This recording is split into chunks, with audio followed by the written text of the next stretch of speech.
Thanks for joining Heartful in today's conversation. Um, I'd like to start with the SIU investigation at the Home Affairs Department that started in May 2024. I think the investigation is about finding the corruption that everybody in the country already knows about.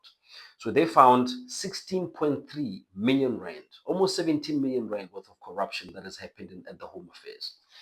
And this is one department that is so stressful. When you have to go to the Home Affairs to get a passport done or any form of documentation that you need to do at the Home Affairs, you literally have to take a day off from your work. You have to take a day off because nothing ever runs properly there. And one of the reasons why nothing ever runs properly is because those people that are working at Home Affairs, their main focus is to sell South African documents to foreign nationals and make money for themselves.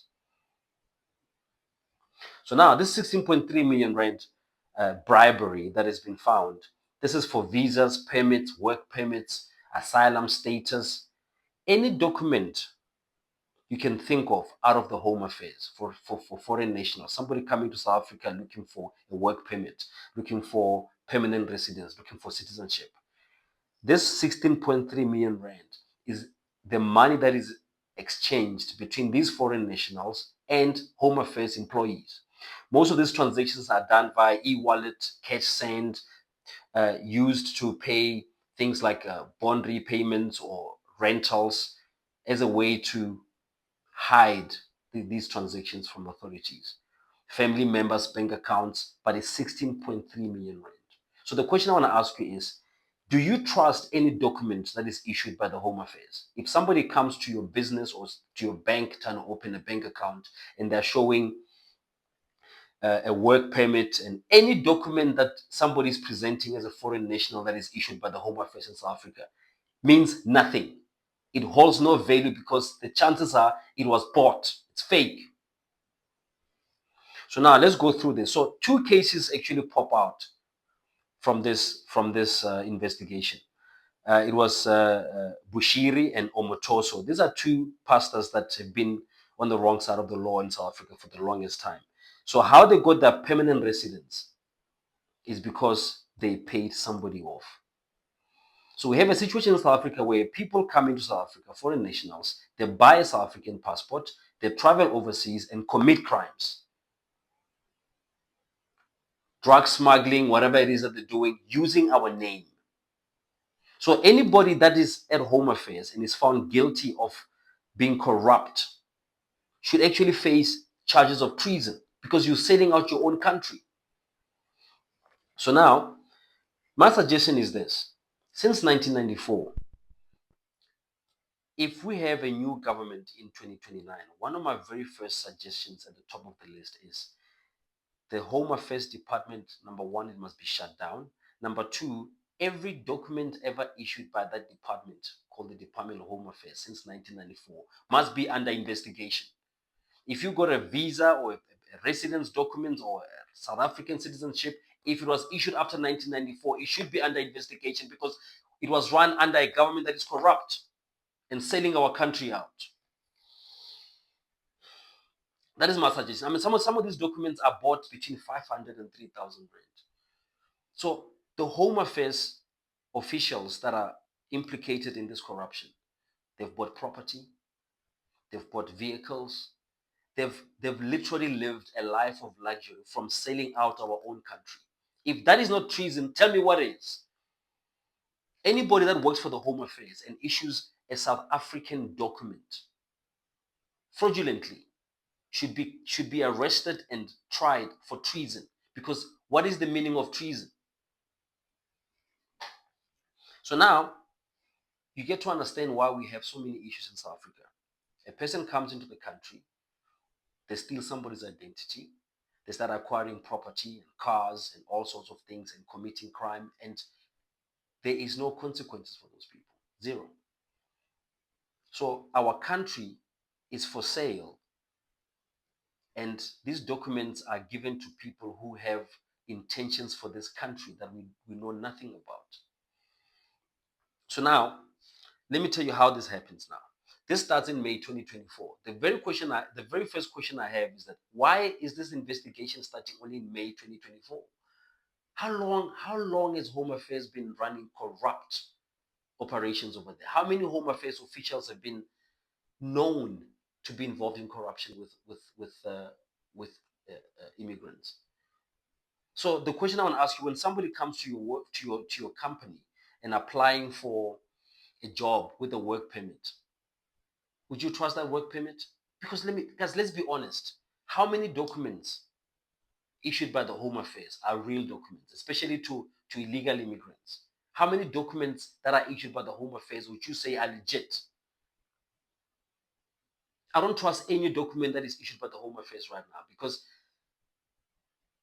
if we go back to, let's just say, 10 years ago, how many fraudulent documents do you think the Home Affairs has issued to people who didn't deserve that status, whether it's for asylum or for citizenship? How many documents would you estimate that for the past 10 years have been issued by Home Affairs, but then somebody paid a bribe, somebody corrupt is involved in this transaction, somebody got paid for that whatever document to be approved, and that person doesn't deserve to get that document, and that person is in this country benefiting from the fruits of this country?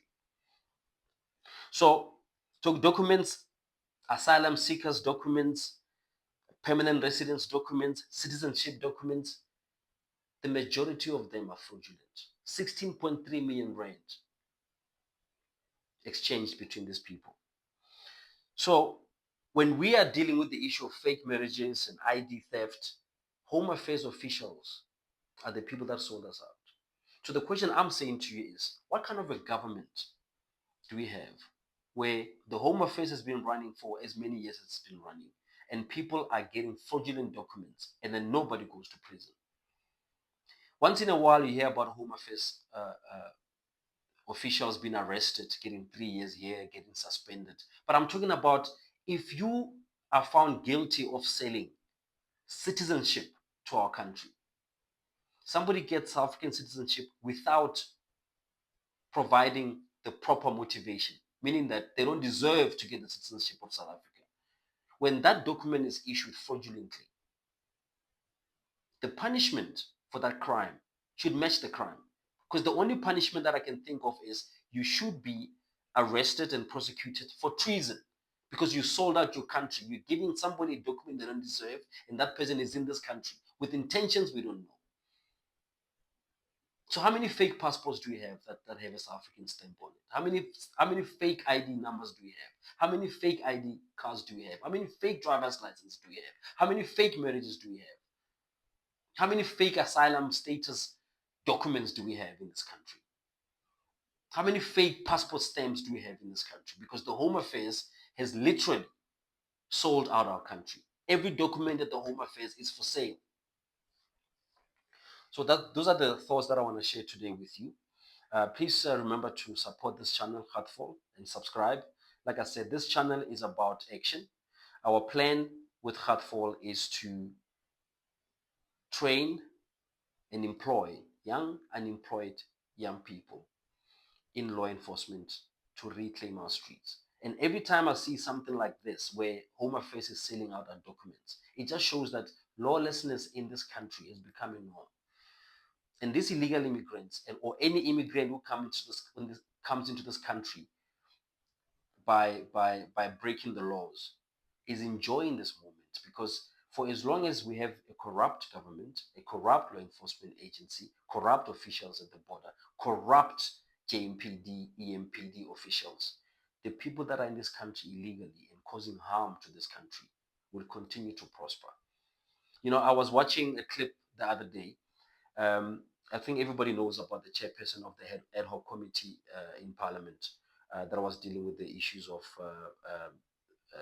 Mkwanazi's allegations. I think his name is Solil Khanyani. In this clip, he mentions very, very clearly that the mafia has taken over this country. If you go open a case against somebody at the police station, the reason why it gets nowhere is because the mafia is in charge. Look for this clip, Solil Khanyani.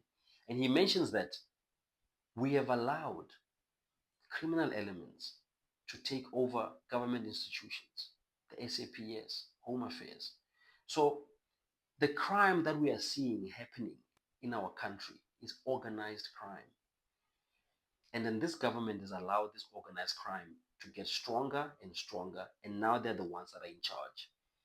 So until we get rid of this government, we will not be able to get rid of the criminals. But the criminals are in cahoots with these politicians. And this is what we get. We have a home affairs that is full of corruption, and everybody in the country knows about it except for the police. We have a licensing department that is full of corruption that everybody knows about except for the police. We have so many issues in this country that have to do with crime that everybody knows where it comes from, who are the main causes, but when every time we follow up with the police, nothing happens. Why? Because the mafia is taken over the country. So we need to claim this country back as citizens of this country. Claim it back. Because if you don't claim it back, we are going to just be victims of this thing. We need to fight back, guys. We need to fight back and make sure that we can rescue this country. Because at the moment, just looking at the SIU report that they were giving live on TV about the corruption, 16.3 million rand exchanged between corrupt Home Affairs officials and um, immigrants that are looking to do harm to this country. If you want to come to the country, you are welcome, but go through the right channels.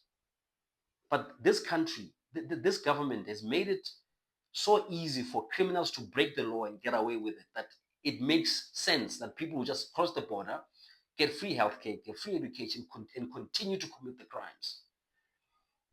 Anyway, that's all I wanted to share with you today. Please support Heartful. Go to heartful.org.za. Look at the projects that we are undertaking right now. We are undertaking educating young people in townships about reclaiming their streets. We want to train them in law enforcement to make sure that they can patrol the streets and restore law and order in those streets. We are changing this country one street at a time, one patroller at a time. So go to heartful.org.za and contribute to this mission.